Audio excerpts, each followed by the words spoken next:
León el Grande fue realmente una figura asombrosa.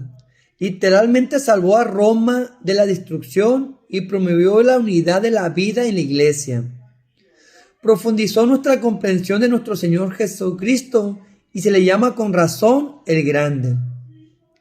El imperio romano en el occidente se estaba desmoronando. Los ejércitos bárbaros cruzaban la frontera, alguna vez impenetrables, de las tierras imperiales. Los antes poderosos emperadores romanos se acobardaron ante el ataque, y nuevas herejías amenazaban la unidad de la iglesia.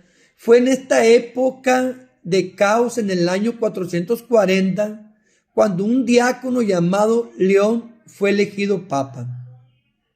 Sirvió como vicario de Cristo por 21 años.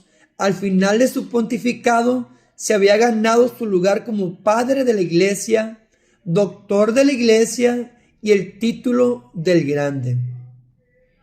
Nació en el año 390 en Toscana, Italia. Su familia se mudó a Roma. Fue allí donde recibió una educación sólida.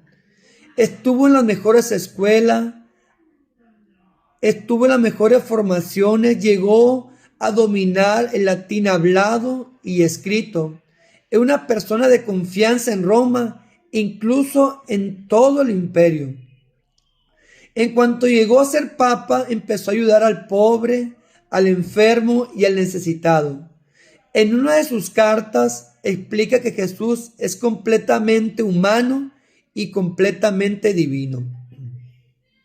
La humanidad es asumida por la majestad, la debilidad por el poder, la mortandad por la eternidad. Se le recuerda sobre todo por la publicación del Tomo de León, un documento que constituyó una base importante para los debates del Concilio de Calcedonia, celebrado en el 451.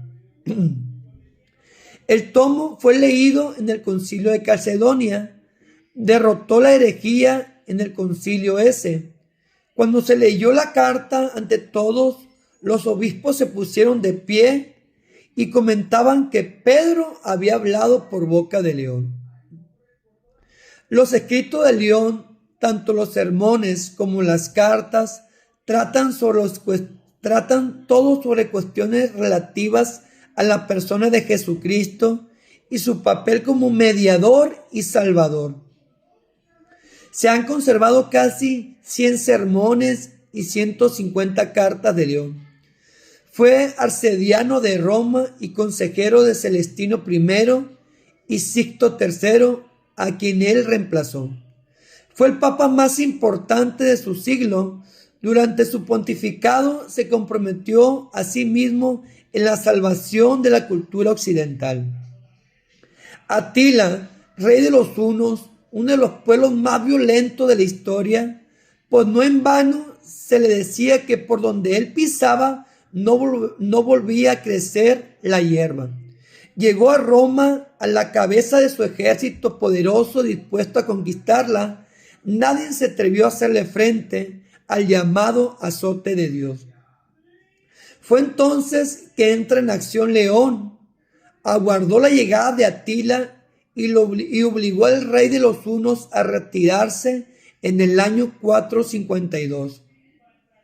Y protegió a Roma de los ataques del rey de los vándalos. En el plano religioso, León combatió a los seguidores de herejías, como algunas que sostenían que el pecado de Adán no afectó a su descendencia y no se resucitará por la redención de Cristo.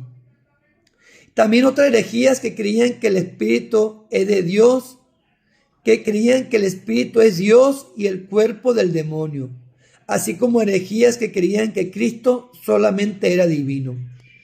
Todas estas herejías fueron estudiadas y eliminadas por León el Grande.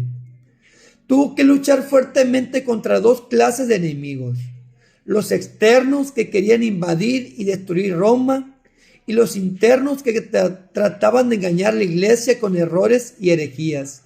León el Grande murió en el año 461.